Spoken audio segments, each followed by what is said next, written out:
یہ دونوں میاں بیوی جنت میں رہیں گے۔ جو عورت کمواری فوت ہو جائے گی اس کو جنت میں اختیار دیا جائے گا کہ وہ جنت میں جس مرد کے ساتھ چاہے گی اس کا نکاح اس مرد کے ساتھ کر دیا جائے گا۔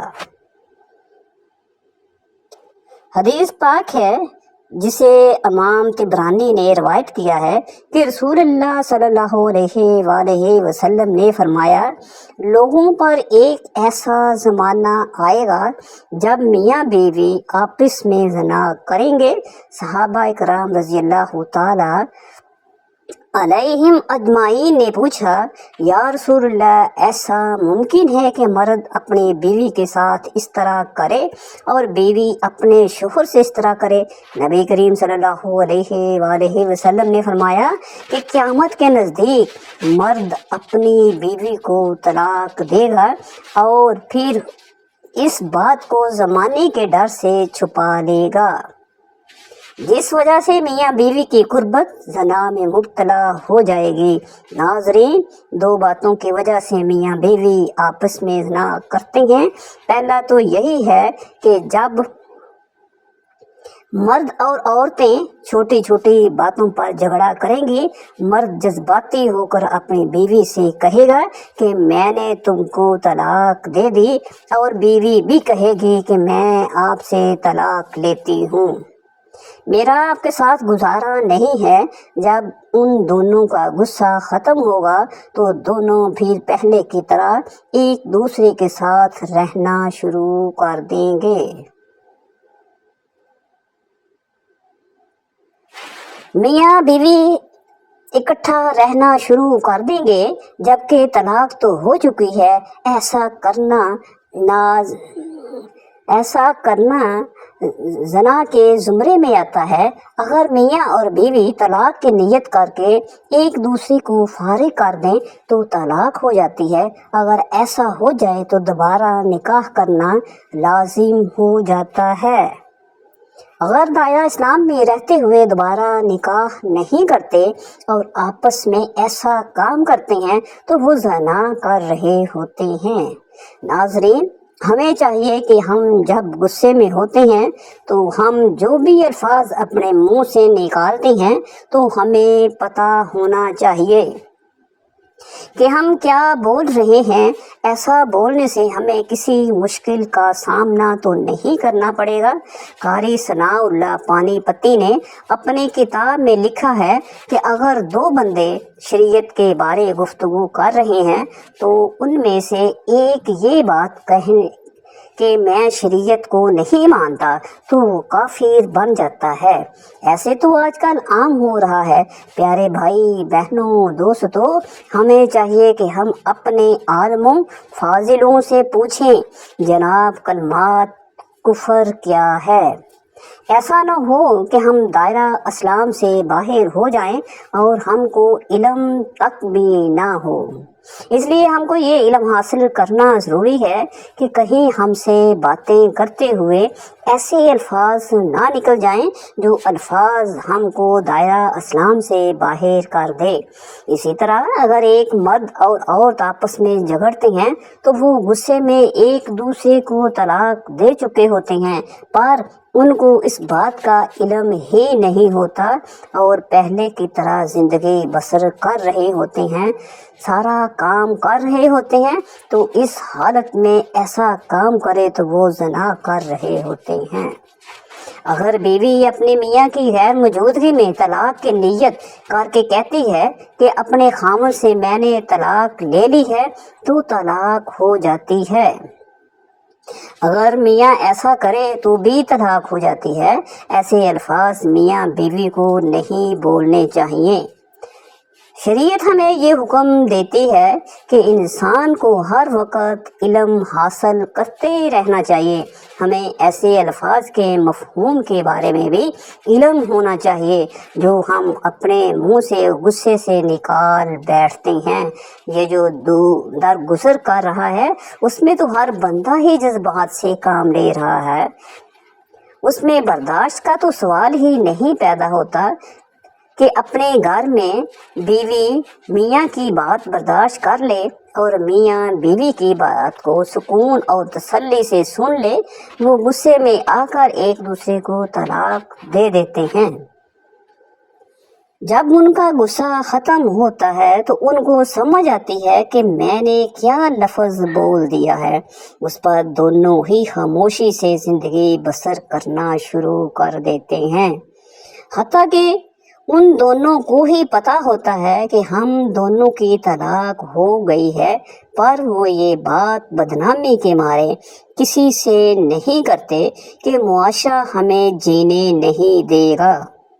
ہمارے معاشرے میں کچھ میاں بیوی ایسے بھی موجود ہیں کہ جنہوں نے چند سال پہلے ایک دوسرے کو غصے میں آ کر طلاق دے دی تھی۔ جب ان کا غصہ کم ہوا تو انہوں نے سوچا کہ ہم دونوں ہی نیک اور پرہیزگار ہیں، اگر کسی کو پتہ چل جائے گا تو معاشرے میں ہماری ناک کٹ جائے گی، لوگ ہمیں بدنام کر دیں گے، ہماری اولاد بگڑ جائے گی۔ یہ بات سن کر سوچ کر وہ دونوں دوبارہ سے اکٹھے رہنا شروع کر دیا۔ اس بات کا کسی کو علم تک نہ ہوا۔ ایسی حالت پیش آتی ہے تو میاں بیوی آپس میں زنا کر رہے ہوتے ہیں۔ بے شک آج کل نبی کریم صلی اللہ علیہ وآلہ وسلم کی یہ پیش گوئی پوری ہو چکی ہے جو کہ انہوں نے قرب قیامت کے لیے فرمائی تھی، یعنی خاوند بیویاں اپنے خامدوں سے زنا کر رہی ہیں، کیونکہ لوگوں کو یہ علم تک نہیں ہے کہ ان کا تو نکاح ہے یا ٹوٹ چکا ہے۔ نکاح کے ٹوٹ جانے پر بھی ہم معاشرے میں بدنامی کے مارے اکٹھے رہ رہے ہوتے ہیں۔ اسی طرح جب بیٹی 9 سال کی ہو جائے تو باپ کو چاہیے کہ اسے پیار کرنے میں احتیاط کرے۔ باپ کو چاہیے کہ اگر وہ پیار کرنا بھی چاہے تو صرف بیٹی کے سر پر ہاتھ پھیرے، بوسہ لینا ہو تو وہ بھی سر پر بوسہ لے۔ اسی طرح باپ کو چاہیے کہ اپنے جسم کو دور رکھے، کیونکہ اگر یہ اختیار نہ برتی گئی اور کہیں باپ نے بیٹی کو ایسے پیار کر لیا کہ باپ یا بیٹی، تو اس صورت میں اس شخص کے لیے اپنی بیوی یعنی اس کی بیٹی کی ماں ہمیشہ کے لیے حرام ہو جائے گی اور اس کا نکاح ٹوٹ جائے گا، اور یہ حکم ماں اور بیٹے کا بھی ہے۔ اس لیے ہماری اپنی بہنوں سے گزارش ہے کہ وہ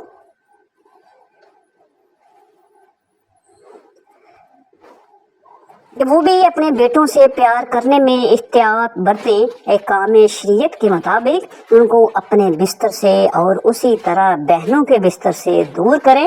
آج کل دین سے دوری اور اسلامی تعلیمات کو نہ سیکھنے کی وجہ سے پہلے لاڈ پیار میں بچوں کو بگاڑا جاتا ہے، ان کو ان کی حدود نہیں بتائی جاتی اور پھر بعد میں رونا رویا جاتا ہے جو بے سود ہوتا ہے۔ اسی لیے ضروری ہے کہ بیٹے کو 7 سے اوپر ہونے پر باپ کے پاس سلایا جائے، لیکن ماں کے پاس نہ سلائیں، اور بیٹی ماں کے پاس تو سو سکتی ہے لیکن باپ کے پاس نہ سوئے۔ اسی طرح ایک اہم رشتہ ساس اور داماد کا ہے۔ اگر نکاح کے بعد شوہر اپنی ساس کو ماں سمجھنے کی بجائے بدنیتی سے کام لے جس سے وہ ایک دوسرے کے قریب آ جائیں اور ان میں دنیا کی ہرس پیدا ہو جاتی ہے تو بیوی اس پر ہمیشہ کے لیے حرام ہو جاتی ہے۔ جو حدود شریعت نے طے کی ہیں ان حدود کی پاسداری کرے، کیونکہ نکاح صرف بیوی کے ساتھ ہوتا ہے اور اس کی زوجیت کے لیے صرف اس کی بیوی حلال ہوتی ہے، لہذا باقی سب رشتوں کے ساتھ برتاؤ میں ایک مرد کو بڑے احتیاط کی ضرورت ہے۔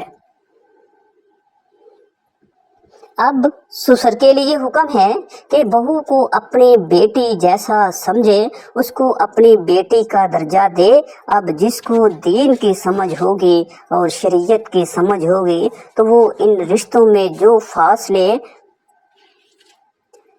جو فاصلے طے ہیں ان کی پاسداری کرے گا، لیکن جو شرعی حصول سے نا واقف ہوگا وہ ان کی پاسداری نہیں کر پائے گا۔ اسی طرح اگر سسر اور بہو میں ایسا رشتہ قائم ہو جائے تو تب بھی نکاح ٹوٹ جاتا ہے۔